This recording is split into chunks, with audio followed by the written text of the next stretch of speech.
Hi everyone, this is Usama and today I'll be giving you a small demo of our new feature and it's called Brand It. So this is the button for it.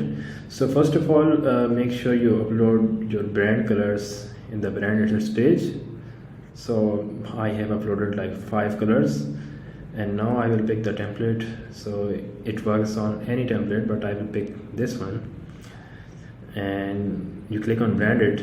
So what it does is it will like shuffle your brand colors on the template. It will make sure like it replaces the same color with the same new color, so it gives you a nice color schemes on your templates.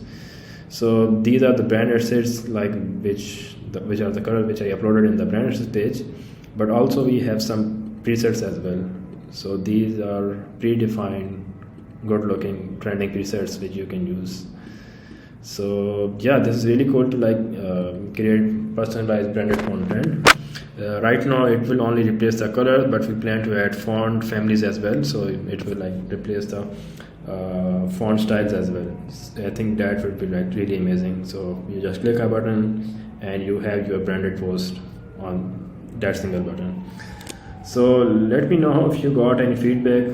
I think this looks really nice. I should download it. Yeah. So let me know if you got any feedback and I will see you next time. Bye.